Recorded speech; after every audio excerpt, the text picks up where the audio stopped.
and welcome to Small Town Big Business, a podcast about doing a business in small towns in the Midwestern U.S. I'm your host, Allison Hassler of Southern Illinois Vacation Rentals. And I'm Russell Williams. I'm Director of Ethos Co-working Spaces and Small Business Incubator right here in downtown Marion, Illinois on Tower Square Plaza. In fact, you're at the Citadel building where we're located.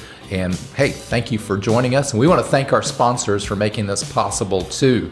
Fowler Heating and Cooling, Arcadia Wealth Group, Black Diamond Harley Davidson and RV, the Watermark Auto Group Foundation, Swinford Media Group, and of course our producers, Union Street Arts. And you can join the Small Town Big Business community by subscribing to our podcast wherever you listen to podcasts. We have Spotify, Google Podcast, Amazon Music, TuneIn, Podbean, Apple, and YouTube. Subscribing is free, and you won't miss upcoming episodes that are released every 2 weeks. And Allison, we're actually on Facebook now too, because Facebook has a feature that you can listen to the podcast just right from Facebook. Wow, I will add that to my list. That's awesome. If you want to know more about Small Town Big Business or the Ethos Project, Small Business Incubator and Co-working Spaces here in downtown Marion, you can contact me at russell@watermarkethos.org. Hey, Allison, how are you? I'm doing well. Good. You know what? If people are new to the podcast, what are we talking about today? It is successful entrepreneurs in small towns and figuring out what makes them thrive. And we've got a great one here today.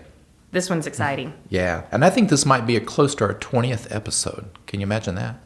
I can't believe it took us this long to have Cam McCurdy of Protek Communications here on our 20th episode. Cam, thanks. Welcome to the show. I appreciate it. Yeah, thanks for being up here, Cam. Excited. Got a lot to share. Anxious to share some of it. That's awesome. Yeah, I've heard you got some big news that you might want to share today. Yeah, we absolutely do. So, but I don't want to jump the gun. No, we want to do the cliffhanger. Okay. And we'll Yeah. save that for the end. That's right. I got to watch to the very end, right? No. Well, Cam, let's learn a little bit about you. Are you a Marion native? I am. Yeah, I was born in Carbondale Hospital. I grew up at the Lake of Egypt. So I've lived here all my life. Went to school here. Friends and family here. Some family in St. Louis, spread throughout the country, but most of the family is here. And how'd you get started in this business? So it's kind of a convoluted story. I assume many small business owners, it kind of comes to be that way. But that's what we like about listening to these origin stories. Yeah, so I'm a problem solver kind of first off, and that's what I've always liked to do. So I've been doing tech for as long as I can remember. I mean, I'd be called out of class in grade school to go fix computers and get PowerPoint going, back when the computers were huge and PowerPoint was new to the scene. So I've always been kind of a nerd, and that continued throughout my life. Fast forward several years, we're new homeowners. We're trying to make ends meet, and my wife and I had actually talked about starting a side business, which most people know as Magpie Market House today, and that revolved a lot around internet retail of items. And so, How long ago was that? that was back in 2014. Wow. It's kind of when that came to be, 2014. And as you can imagine, to have an internet business of any sort, you need good internet. which we didn't have. So We struggled with what a lot of people still struggle with today, Yeah. is the constant disconnects. And for our listeners that aren't around here, Magpie is a retail marketplace, but you were interested in the e-commerce as well. Correct. So before Magpie Market House became what it is today, which is has a storefront in front of a KB barbecue. It was just an online presence. Okay. So she would go to trade shows and things like that, and the focus was on selling custom CNC cut metal items. So, door hangers that would say your last name on it or something like that. Honestly, when we were getting into it, I thought, this is just a really expensive way for Macy to get a door hanger. Yeah. It says McCurdy on it, I really thought the business was going to be more about CNC parts to feed businesses like where I worked at Parks Industries. We needed a lot of custom one-off items that were hard to source locally, quality, or get if we needed a bunch of. So I really thought that's where the business was going to go. And then it was clear, a couple months in that no, this door hanger thing, apparently a lot of people like that. I may not understand it, but that's where it was headed. So we started a Shopify store, listed stuff on Shopify, and that business really grew quickly. We didn't cut any brackets like I thought we would. It's just all these CNC metal items, most of which are still on the website. We still do a lot of that, but now most of Magpie is retail, home decor, and stuff like that. Yeah. And we'll have to have Macy on herself because it has evolved into a huge Southern Illinois event. Sure. And, all the things. So we'll come back around with Macy. Yeah. Yeah. So anyway, that gave way to us needing internet, and it became all about how can we solve this internet dilemma.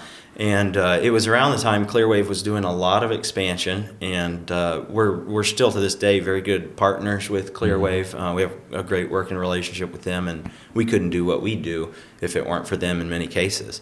And they had just ran outside on South Market in front of the house, and it's like, well, I wonder how much that would cost.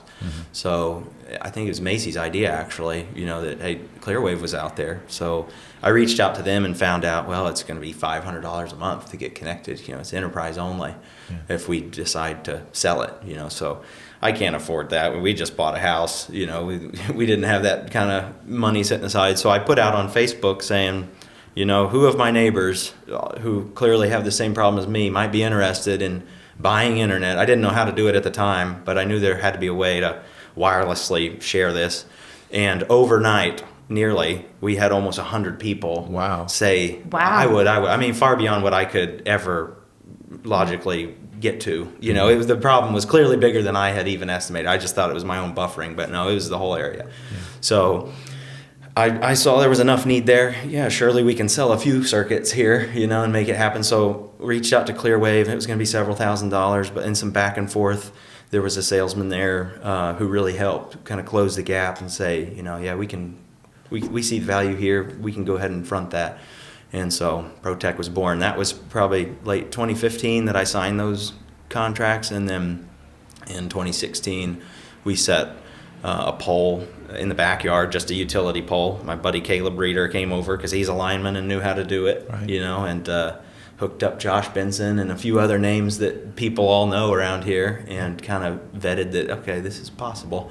And then we ordered the tower, and now my neighbors all get to look at a tower. So, if any of them are watching, thank you for not throwing a fit. It's just become part of the landscape now. But And what year was that when you started? That was 2016. That was February of 2016 that we constructed the tower. So just a couple years after the Magpie Marketplace. Yeah, it wasn't too long after. So did you and Macy, especially when you guys got together, did you always think entrepreneurs, we're going to start businesses?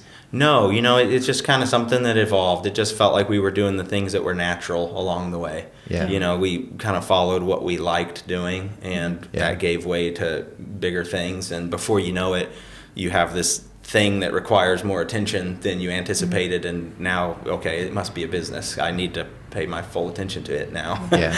So, what were you doing before? What were you and Macy? Were you college students? Macy was doing several different things. No one thing before Magpie. It's fuzzy to me, but I know she worked at an optometrist. Just kind of some odd jobs, honestly. And then I was working as a engineer of sorts, managing engineer at Parks Industries. So we made auxiliary power units, which are diesel generators for semi trucks. It was all focused around idle reduction. So, it saves so much fuel and that sort of thing. Mm-hmm. So I would do all the mechanical design, like the CAD work that would be submitted to the metal companies to get that back. So that's kind of where the metal entered into the scene, was, the CAD world. So. Wow. Very cool. Yeah. But it had nothing to do with internet towers. Nothing to do with internet. And all the while, I've got IT customers that I had kind of gotten through my walk of life that I was helping on the side. So that was always kind of a pilot thing going on in the background. Yeah. Setting up networks, fixing computers, that sort of thing. So by the time you set up your first tower, had you quit your full-time job to do this? Let's see. So I think I turned in my notice something like November, actually. So, it was before we'd even committed to order the tower. The timeline was kind of skewed. I didn't quit my full-time job, I don't think, until January or February of 2016. So around the time the tower was being constructed is when I walked out of the full-time position. But the actual act of, pen to paper, making it, I can't turn back, that was probably late 2015 that happened. Okay. Yeah. So since the start of the company in 2016, where are you at now? Here in 2022. Yeah, so every year we've been steadily growing. In 16, I think we put on about 100 customers, either directly to that tower or through some, repeater sites for people who were connected that then share that connection with others. And then now we're around 1,600 customers, and 100 or so of which are fiber, and we're looking to add another 1,000 fiber customers in the next year to two. So. A lot of growth in the works. Well, we heard where it was born. Yeah.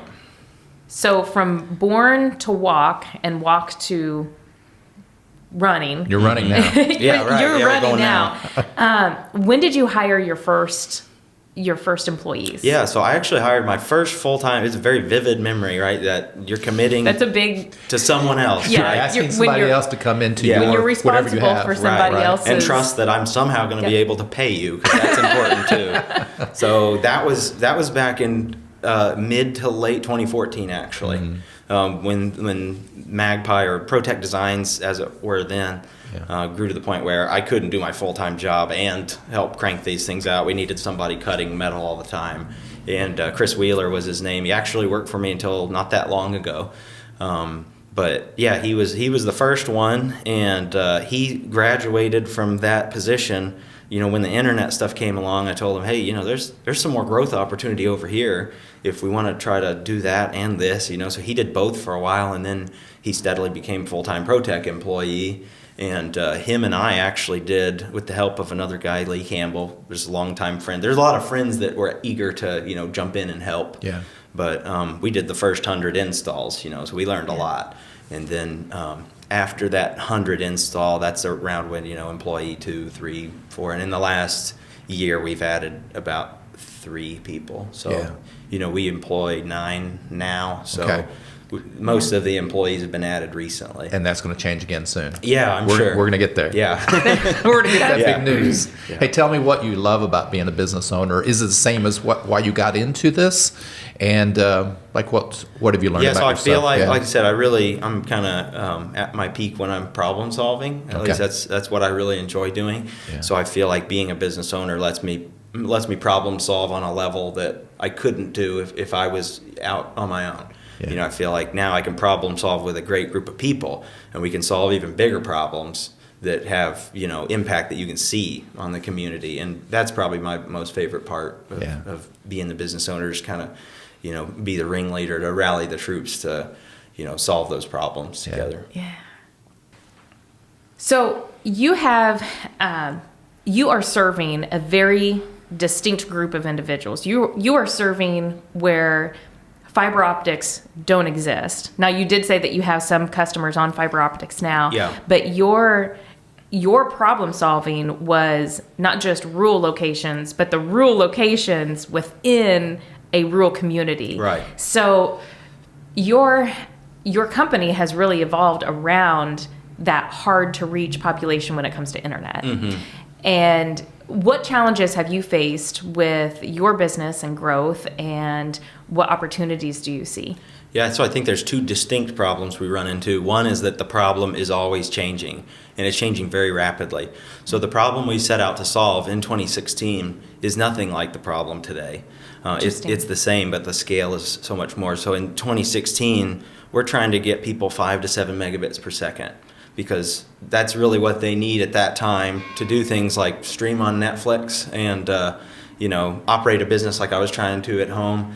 And you fast forward to today, we need upwards in 20, 30, 40, 50 megabit per second now to each location, so that they can facilitate Zoom calls, 4K streaming, this new thing of VR coming on the scene. There's so many more purposes that bandwidth serves, that the amount of bandwidth people require and consume, it just doubles or triples every year. And when COVID hit, it really just exaggerated all that. So I would say one challenge is keeping track of the problem. We'll do an upgrade and it seems like this is it. and then you look back and it's like, wow, we're already at capacity. It's time to invest again. So, dumping that money, you kind of throw everything you have to fixing the problem, and then you got to fix it again a little bit later. So that's maybe one part of it. And then the other problem would just be the cost to solve the problem. So in 2016, it was such that I could afford to jump in and, get started and connect people. Well, now with the thought of needing to bring 50 to 100 meg, or really if you're going to be sustainable, if you're going to bring a gig to these people's homes, the cost of that is substantial. You're talking $30,000 a mile to lay fiber. And realistically, right now, fiber is about the only technology that doesn't have all those line of sight dependencies that you can install and know that this is good for 15, 20 years plus. I won't have to do that again. And so coming up with the money, that's been getting local banks to understand the investment. They a lot of them don't what is fiber, why in the world is that worth a 30-year investment. So we've had some good working relationships with First Southern and farmers and others that have allowed us to help solve that problem. But those are the two things we're up against every day and have been since 2016, is that bandwidth consumption is always on the rise, and the cost to solve it is high as well. Yeah. And Cam, from your perspective, starting a new business and building this business, what has been the advantages and the disadvantages of doing it in a small town? Yeah. So I feel like in a small town, I can only imagine that I've got relationships I wouldn't otherwise be able to have in a larger town. I've never lived in a larger town, so it's hard for me to maybe see some of that contrast. But knowing a lot of these, just like I talked about the bankers, knowing a lot of these people closely helps them understand me as an individual and, what drives me, but also helps me to communicate what it is that we're doing. So, from a banking perspective, but also from a customer perspective, word of mouth is key for us. And I don't think that would travel anywhere as fast in a large format. So that was instrumental in us being able to start so quickly. Those 100 people that signed up overnight, basically, that's what kicked it off. And that sort of thing has continued for years. As we take care of customers, they share that with other people who are anxious to receive services, and that helps us determine where we can go next. And so I feel like the relationships would be top of my list for the benefit of a small town. Yeah. How about some disadvantages? Disadvantages? Cost for expansion's higher. We don't have access to a lot of things that bigger cities do. If I want to tap into exchange, if I want to tap straight into the internet, I gotta invest to get all the way to St. Louis.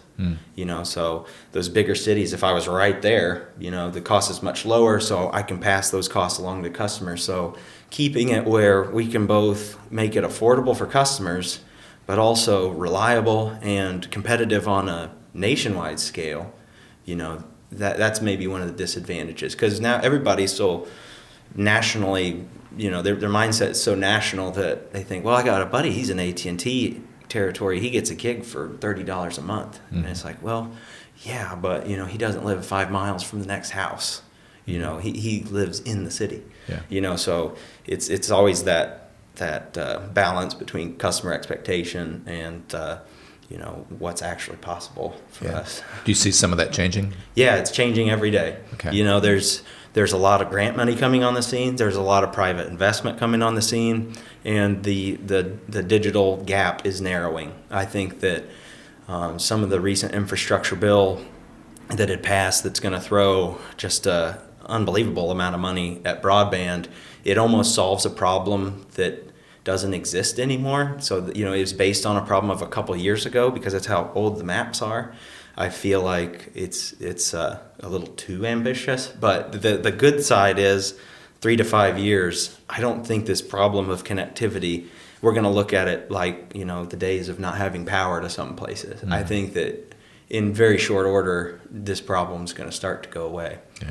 And are you talking about in rural areas all over, or specific to rural areas in southern Illinois? Yeah, I think all region? over. I think that the infrastructure bill that was passed recently has enough funding in there that only the far corners of the U.S. might still struggle. And I could be wrong. This is just my opinion, but when you consider the options of fixed wireless and how they work a lot better in some areas where trees and hills aren't what they are here, that money will go a lot further, and it'll be interesting to see. But I think the next 5 years, this issue of connectivity is really going to dwindle down. That's really interesting. So, as an entrepreneur, what is your favorite parts about being your own boss, being boss of others, and what is your least favorite parts? Yeah. I'll probably start with the least favorite because they come to mind sooner. The buck ends with you, obviously. Everybody depends on you. When you're alone running your business, sometimes you do feel very alone, right? You come up against a problem, you have to fix it. You can reach out to other people around you, and that's another maybe benefit of small town. You have these resources that instantly come to mind when you think of other small business owners that you could reach out to. But the buck ends with you. So I always heard before I quit my full-time job, I never worked as much as I did until I was self-employed. And I kind of laughed that off, really. I thought, yeah, okay, but you can do whatever you want now, And now on the other side of it, it's like I have never worked as much as I do now, before. And I like it. I'm not complaining, but it's different. You can never really turn it all the way off. Yep. You can't go on vacation and just totally tune it out. It's like you're leaving a kid behind, and we have a well-mannered kid at this point, but, it hasn't always been that way, so... I used to love lightning and storms when they came through because I thought, here, I got some customers going to call me. We've got stuff to fix. And now it's my stuff that gets, so we've got to deal with the issues. So my least favorite might be that sort of not being able to turn it off. But then favorite part of being a business owner I again have to go back to, kind of being the ringleader of this team that gets to see all these successes and the impact that we're generating. It's fun to be a part of that and know that, that's your doing and your team's doing. So that's probably my favorite part. Yeah. And always growing and always learning. Yeah, right. Yeah, the learning never ends. Yeah. There's really no limit to what you have to figure out to do. Yeah. It's your scope expands every day with new things that you didn't think you'd ever be involved in that now you have to figure out how to do. Yeah. Well, I've seen you work. Yeah, you're great at it. Well, thanks. You've mentioned a little bit more. You have mentioned about support that small town has given you. Be a little bit more specific. Where else has the support of Marion small town has given you mentors and everything else? Yeah. So recently, the one that comes to mind really has to do with if we're going to expand, we have to have the funding we need to expand. Mm-hmm. And while it seems maybe cliche just to talk about money, it's a huge deal for us because our team cannot grow without, the funding to invest like we have. So a lot of the relationships that have been super helpful lately have been from, specific people like, I'll just name names because a lot of people that are watching probably know these people, but, Dutch Dalich, super helpful. And now that I'm naming names, I know I'm going to leave somebody out. That's okay. That's all right. Steve with Farmers. There's Steve Cook. Yeah, Steve Cook with Farmers. The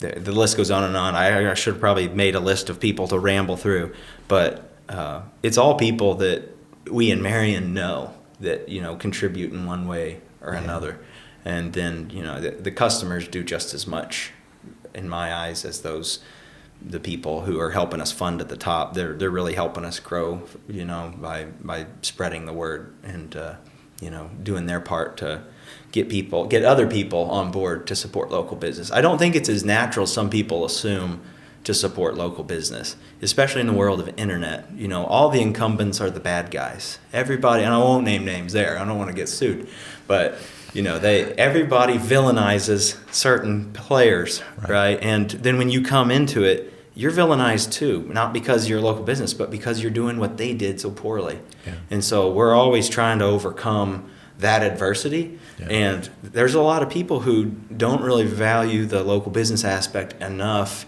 to justify switching away from that trusted incumbent.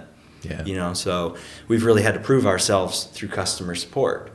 And if we do well customer support, that's going to make one customer happy, but if they don't talk to other people, nobody else may know of that, So the fact that people share and talk about us is huge. I think that's really what they go online, they post positive reviews, all that stuff goes so far. And I can't understate, how much of a difference it makes long term. Excellent. As a customer myself and my cabins and, part of my rentals are customers, I have never experienced such great customer service in the history of my internet providers, cell phone providers. You are not only promptly reactive when I call, or your team, but you are proactive. We were just talking before we got online here today that you noticed that somebody called me because we're remodeling our kitchen and we cut the power. They noticed that it was off. Right. So they proactively gave me a call and left a message saying, hey, just noticed that you're offline, just double checking everything's okay. And it has been phenomenal customer service. And I will put it on record. Well, I appreciate it. It means a lot every time we hear it, Unfortunately, the bar is set so low that we really barely have to try to do better than the others. So we don't want to be complacent and, we're doing better than them. We try to go the extra mile. There's always that line between where it seems like Big Brother, well, how do they know I'm offline? Well, it's nothing more than we have a giant wall of screens at Protek, and people are cycling through the room all day. And communication is big when it comes to our team. And if we look up at the screen and we see that, the cabins are offline, we might say, hey, would you mind just giving them a call and seeing what's going on, especially on Fridays, because nobody wants to deal with anything on the weekend. Right? Sure. But it goes a long way, and it's something we really focus on is customer support. So. And full disclosure, so Cam and Protek is our network provider here at Ethos Co-working Spaces, and I agree with you, the customer service, and I've called you several times with this and that. But one of the top 2-3 things that people ask for when they are considering using the co-working spaces is our high-speed internet. Right, sure. And so I've always been very confident that, yes, we've got the speeds and we've got what you need. Right. And it's worked out great. That's been true. Yeah, that's great. It's great to hear. Yeah. We have a lot of, realtors. Even they'll reach out to us. They check an address before they sell a house. Because as you can imagine a lot of people, I don't want to buy this house unless I know I can get good internet. So it's a commodity. I mean, it's just like having power or water anymore, and that's changing every day. I don't think that was the case back in 2016. So. Well, thanks for helping Ethos. Well, I appreciate it. Yeah. So, if you were to talk to your younger self, do you have any specific advice that you would give your younger self as a budding entrepreneur? Definitely. So I feel like as we've kind of busted at the seams every year and scaled, it wasn't at the forefront of my mind to develop processes designed for scalability. So a lot of things we set out to do as we scaled fell apart, or things fell through the cracks, and so.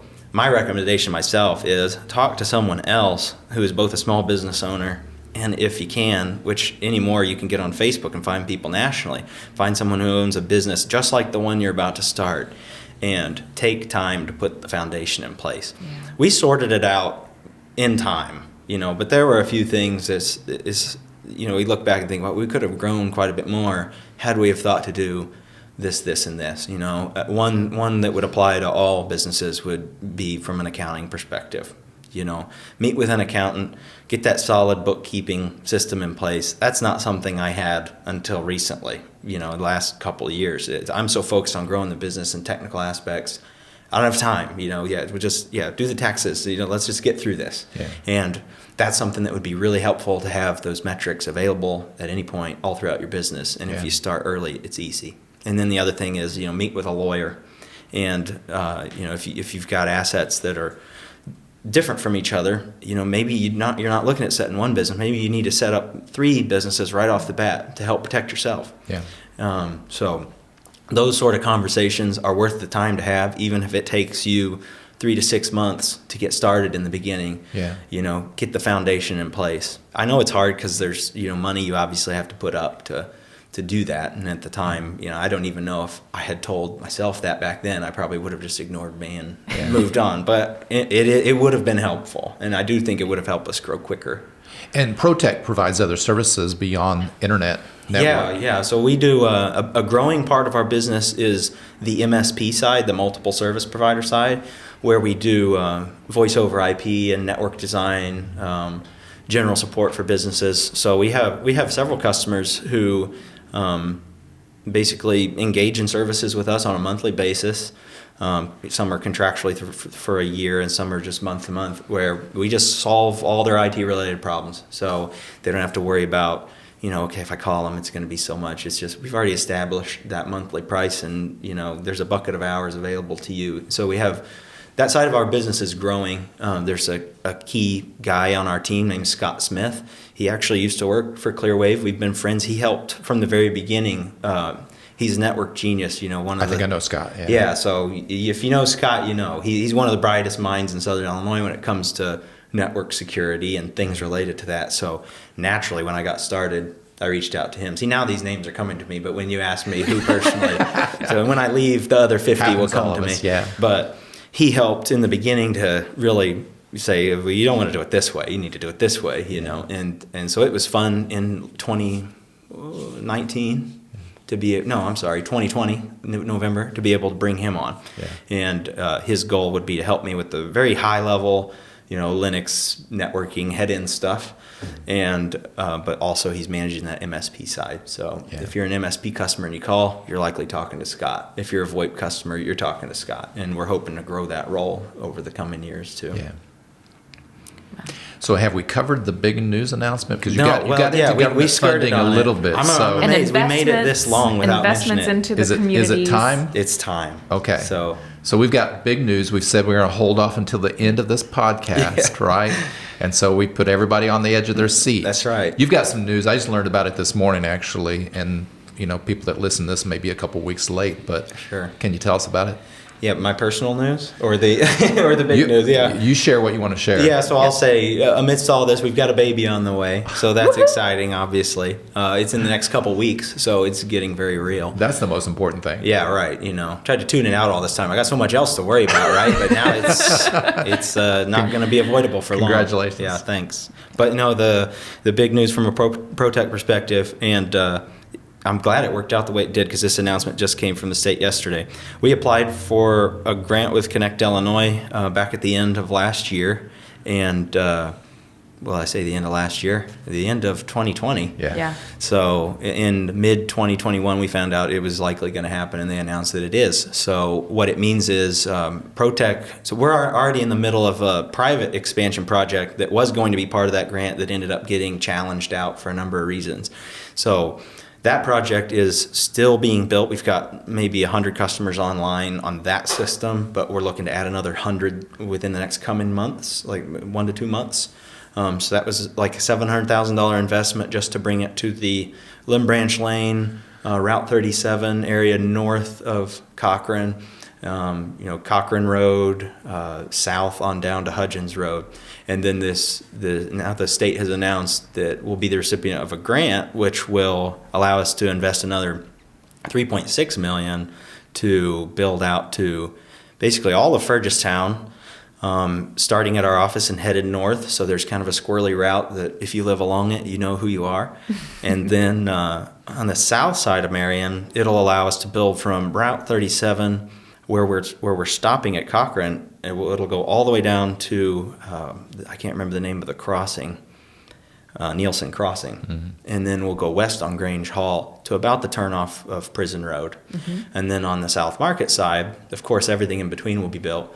On the South Market side, we're stopped at Hudgens right now. It'll go further south of Hudgens, into the Deer Run, all the way down into Lake of Egypt to cover Sunset Harbor and North Shoreland areas, as well as the Lake of Egypt campground that's down there. So all in all, 1,500 or more passings, and we're hoping to add, 600 to 700 subscribers potentially, maybe more, throughout that process. But it's going to take a while. It'll take a solid year and a half to construct. We pitched 3 years to the state, but we're hoping to do it on a much more accelerated schedule. That's excellent. Yeah. Is this fiber optics? Fiber optic to the home, yeah. So, and it's not the end of the road either. So if you see, we will post the map on our Facebook page, so that by the time this is aired, that you can go on Facebook and view that to know exactly where the route is. There's also a link where you can click it and it'll take you to, either submitting a survey if it's not along the route or getting signed up for services.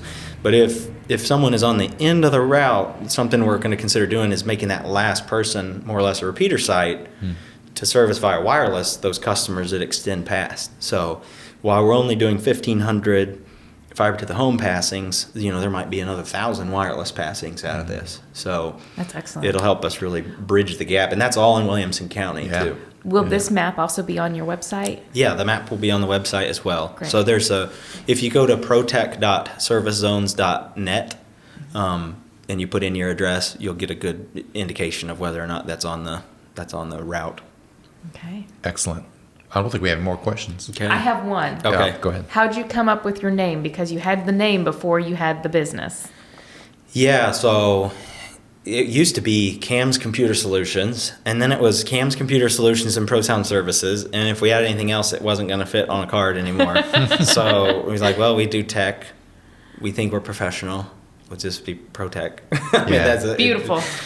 Simple. I'm not artsy enough to come up with much beyond that, so. I think your strengths are elsewhere, and they are Definitely. well appreciated. Yeah. Do you have anything else you want to share? Well, no, I just appreciate the chance to share our story. I think there's a lot of people locally who don't know it. And, for those that are listening who are part of it, big thank you to them. And we look forward to servicing everyone in the area for years to come. Excellent. What's the best way to get a hold of you, get a hold of Protek? Yeah, so our office hours are 8 a.m. to 4 p.m. Monday through Friday, and you can reach them by calling 618-207-2545. But we're also on Facebook too. And so Facebook's always a good option. If you call after office hours, we've got an after-hours service that picks up. They just help with, some support things. But yeah, that'd be the preferred method. Okay. Excellent. Cam, thank you so much. Thanks for having me. Thank you. I appreciate it. And congratulations on your upcoming Thanks. new baby. Yeah. And we will have to book Macy soon. Yeah. She can rebut everything you, Right. you said about your starter, Yeah. your origin story. Yeah. So, So we want to thank you for being part of our small town big business community by listening and watching our podcast. And thank you again to our sponsors, Fowler Heating and Cooling, Arcadia Wealth Group, the Watermark Auto Group Foundation, Black Diamond Harley Davidson and RV, Swinford Media Group, and of course Union Street Arts. Especially Luke O'Neill, who is our producer and manager. Thank you so much, Luke. And David Williams, my son. And remember, you can join the small town big business community by subscribing to anywhere you listen to podcasts. Subscribing is free, and it'll keep you updated when we release our new episodes every 2 weeks. Yeah, thank you for joining us. I'm Russell Williams. And I'm Allison Hassler.